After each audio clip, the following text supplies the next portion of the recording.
बाबासाहेब आंबेडकर के समर्थकों के दो गुटों के बीच पुतला स्थापना को लेकर अटपाड़ी तालुका में विवाद गहरा गया है। बताया जा रहा है कि राजेंद्र खरात और विलास खरात गुटों में इस मुद्दे को लेकर मतभेद उत्पन्न हो गए हैं। आज राजेंद्र खरात गुट के नेतृत्व में एक जुलूस निकाला गया जो अटपाड़ी एसटी स्टैंड से तहसील कार्यालय तक गया।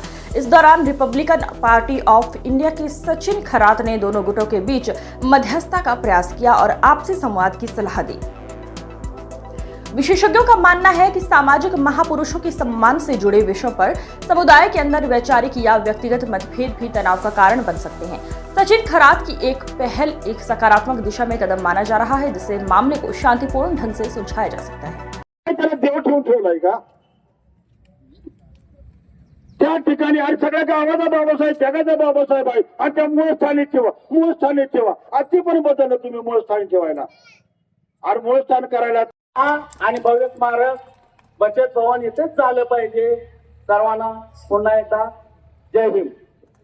डॉक्टर बाबासाहेब आंबेडकरांचा डॉक्टर बाबासाहेब आंबेडकरांचा झाला पुतळा बचत भवन येथे झाला पाहिजे। त्याच्यामुळं याचं किंचितही तुम्ही शंका बाळगू नका।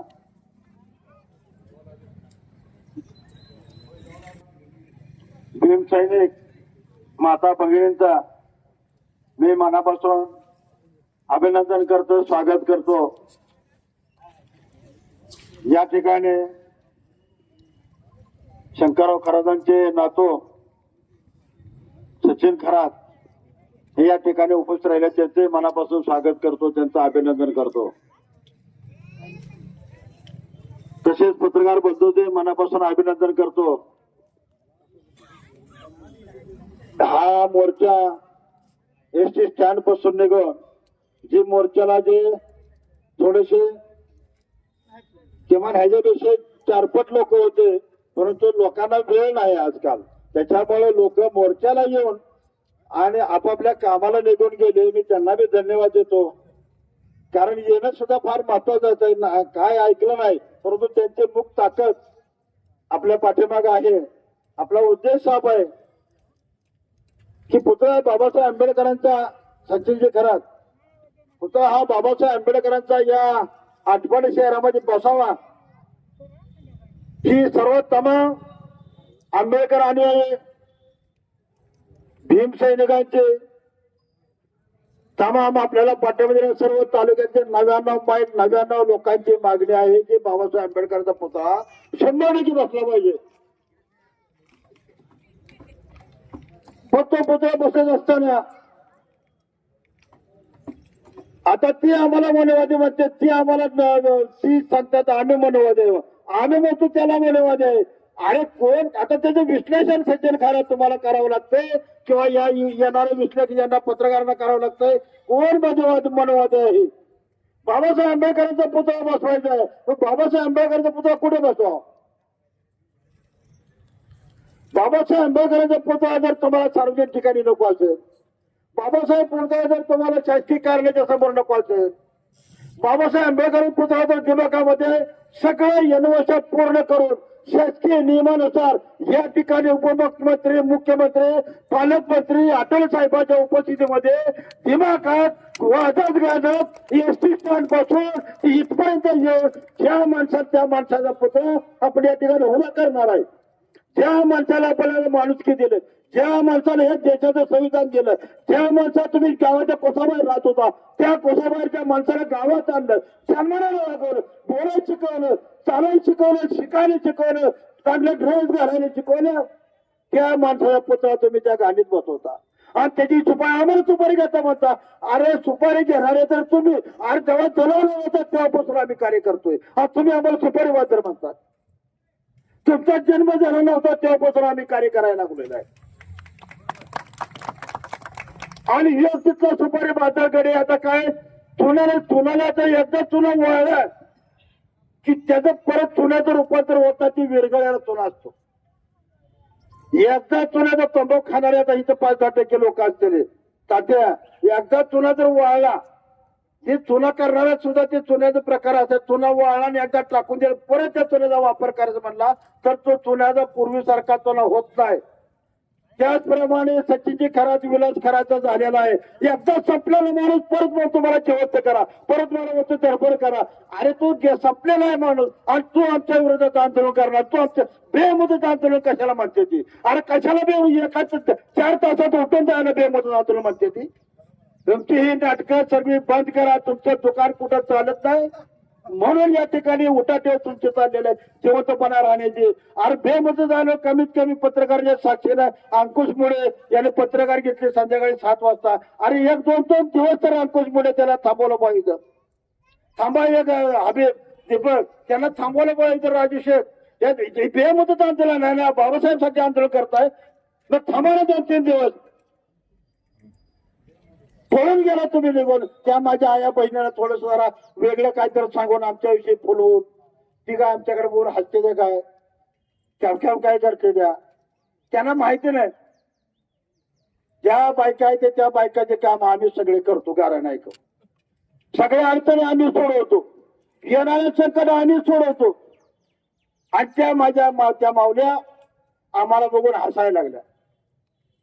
अरे ज्या बाबासाहेब आंबेडकरांच्या पुतळ्यासाठी तुम्ही या ठिकाणी उभा राहिला आंदोलन करताय त्याचं गांभीर्य आपल्या बापासाठी आपण इथं आंदोलन करतोय, हसायसाठी नाही करत आपण आंदोलन. काय खेळ चाललेला नाही किंवा टाइमपास चाललेला नव्हता. काय थोडस गांभीर्य तुम्ही बाळगायला शिका. आणि एका जागी गेला सगळं एकाच ठिकाणी उठून गेला का संध्याकाळची सोय होत नाही म्हणून उठून गेला का? थांबायचं ना 4-5 दिवस. बाबासाहेब आंबेडकरांचा पुतळा या ठिकाणी बचत धाम या ठिकाणी होणार आहे. सगळं या ठिकाणी तुम्हाला सर्वांना माहिती आहे. महिनाभर चाललं आपल्याला चाललंय. पण या ठिकाणी तुम्हाला आवर्जून सांगतो बाबासाहेब आंबेडकरांचा पुतळा सर्व परवाने निषेध कलेक्टरच्या सहीनं, शिवच्या सहीनं, मुख्यमंत्र्याच्या सहीनं या ठिकाणी एका एप्रिलच्या अगोदर 14 एप्रिलची जयंती पूर्ण. परंतु या तालुक्यामध्ये अनेक पुतळे बसले असताना बाबासाहेबांचा पुतळा काय या ठिकाणी हलवला या भावनेपोटी आटपाडी तालुक्यातील भीम अनुयायांनी त्या ठिकाणी रस्ता रोको केला, आंदोलन केलं आणि त्याच दिवशी डॉक्टर बाबासाहेब आंबेडकर यांचा दुसरा पुतळा आपण दिमागात त्या ठिकाणी बसवण्यात आला. त्याचंही सगळ्यांनी स्वागत केलं. परंतु त्या ठिकाणी जो बसलेला पुतळा होता वास्तविक पाहता जागा अयोग्य होती ही सगळ्यांनाच मान्य झालं आणि सगळ्यांच्याच मनामध्ये आलं की जागा आहे ती जर थोडी अडचणीची आहे, रस्ता रुंद आहे आणि जर आपल्याला पुतळा बसवायचा असेल बाबासाहेबांना तर सन्मानानं आणि दिमाखानं नुसत्या आटपाडीतील बौद्ध समाजाचा विचार न करता तालुक्यातील तमाम आंबेडकरांनी यांचा विचार करून आपण अशा ठिकाणी पुतळा बसवावा की त्या तालुक्याला त्याचा अभिमान वाटला पाहिजे किंवा शेजारच्या तालुक्यालाही वाटलं पाहिजे की आटपाडीमध्ये सुद्धा दिमागाचा पुतळा बसला. बाबासाहेब काय छोटे व्यक्तिमत्व नाही, जगाला ज्ञान देणार बाबासाहेब. आपण अंधार उचक्या बसवायचा आहे का? नाही बसवायचा. रक्त सांगावं लागलं तरी चालेल पण संघर्षातून न्यायातून आपण हा पुतळा उभा करायचा आहे. आता वस्तुस्थितीत असा विषय झाला शासनाने आपल्याला भूमिका सांगितली की तुम्ही सन्मानाने बाबासाहेबांचा पुतळा बसवत असाल तर तुम्हाला मी 5-6 ठिकाणच्या जागा सुचवतो किंवा तुम्ही आम्हाला जागा सुचवा. हे का म्हटले तर डॉक्टर बाबासाहेब आंबेडकरांचा अन्यायाचा रोष पाहून आणि संघर्ष पाहून त्यांनी नमकी भूमिका घेतली आणि आपल्याला सांगितले की बाबासाहेबांचा पुतळा आपण तुम्ही सांगाल त्या ठिकाणी बसू पण चांगली जागा तर निवडा. सर्वांमध्ये जागेचं 5-7 प्रस्ताव आल्यानंतर बचत भवन या ठिकाणी जिल्हा परिषदच्या माध्यमातून शिवच्या अंतर्खाली असणारी जागा दक्षिण दिशेच्या बाजूची जागा आहे ती त्या द्यायची ठरलं. शासनाने तशा पद्धतीने आम्ही एनओसी देतो अशा पद्धतीची घोषणा झाली आणि आटपाडी तालुक्यातील तमाम आज जे काल आंदोलन झालं ती सुद्धा सगळी लोक या बचेदांच्या जागेच्या भूमिपूजनाला सगळी मिरवणुकीने गाजत वाजत त्या ठिकाणी आले. त्या ठिकाणी डीजे लावून मिरवणूक करून त्या ठिकाणी बोर्ड बसवण्यात आला आणि पण ह्या 1 महिन्या-1.5 महिन्यामध्ये काय पाणी मुरलं, कुठलं काय घुसलं, काय झालं काय माहित नाही. आपण बघतो की लहानापासून मोठा होत जातो माणूस. ही जगातला असा आश्चर्याचा विषय आहे की मोठ्यापासून लहानापर्यंत करण्याचं कामी विरोधकात आपल्याला करता येईल. जो 4 विकणारा माणूस एका वकिलाच्या निवडून पंतप्रधान होऊ शकतो. आमच्या बाबासाहेबांना तुम्ही महारुड्यात काढून कुठे नेलं पाहिजे? गावाच्या शिळेवरती गावाच्या मध्यभागी बसवलं पाहिजे. आणि तुम्ही काय सांगताय बाबासाहेबांना वाढलेल्या गटरावर आम्ही जागा देतो, म्हणजे बाबासाहेबांचा अपमान करण्याच्या दृष्टीने तुमचा प्रयत्न चाललेला असं दिसतंय. आपण ह्या पुतळा बसवत असताना ही टांकून लागली. जवळजवळ आपल्याला 5 डिपार्टमेंटच्या पोलीस खात्याचं पत्र आहे, तहसील कार्यालयाचं पत्र, एनओशाहीच्या बचताच्या ठिकाणी पुतळा बसवण्यास कोणतीही हरकत नाही. PWDने आपल्याला पत्र दिलेलं आहे. बीडीओ ऑफिसचा विषय येतो तर बीडीओ म्हणते की ही जागा जरी जिल्हा परिषदेच्या माध्यमातून असेल, मी इथे बीडीओ असतो तरी मला ही जागेचं पत्र द्यायचा अधिकार नाही. तुम्ही रितसर शिव मॅडमला विनंती करा. आणि तशा पद्धतीचं पत्र व्यवहारही शिव मॅडमला झालं. आणि ही चुळबुळ चालू असताना कोणाला म्हणूनचा किडा वळवला का काय वळवा माहित नाही. आणि मग बाबासाहेबांचा पुतळा जो पूर्वी बसवलेला आपण संघर्षातून छोटा होता, तिथं लगेच रूपरेषा करून चांगला सुशोभित करून पुतळा बसवला.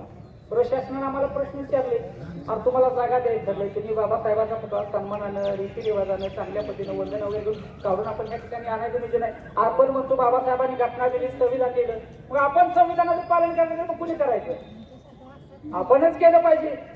त्याच्यासाठी संघर्ष करावा लागेल, आपल्याला त्याची तयारी ठेवली पाहिजे.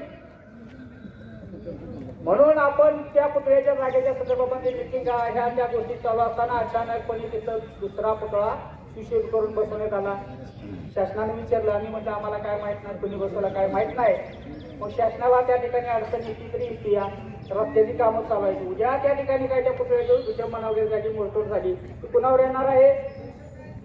जे काम करणारा कॉन्ट्रॅक्टर असेल, तिथले जे अधिकारी असतील, मग त्याच्यावर त्या पद्धतीने आंदोलन मोर्चा करत बसायचं काम तुम्हालाच लावणार आहे. ते शासन काय म्हणत होतं की तुम्हाला सन्मानाने आम्ही जागा देतोय, रितसर मागणी करा आणि भव्य दिव्य आणि सर्वांच्या साक्षीने कमी उद्घाटन करण्याचा कार्यक्रम करूया. असा असताना या ठिकाणी पुतळा प्रशासनाने 30 तारखेला तिसरा अनाधिकृत बसवलेला सुशोभीकरण येतो शासनाने काढला. आता आपल्याला सर्वांना माहिती आहे की आपण आणि बचत आमची मागणी केली, त्यामुळे आपण त्या संघर्षामध्ये गेलो. पुतळा का काढला पण आपण शासनाला विचारायला गेलो नाही. तो पुतळा काढण्यासाठी अरुण भाऊ, राजू खरा त्या ठिकाणी गेले असतात. तिथल्या जे काही व्यक्ती असतील त्या व्यक्तीने त्यांच्यावरती नाही तसला आरोप केलं आणि मग आम्ही समाजाच्या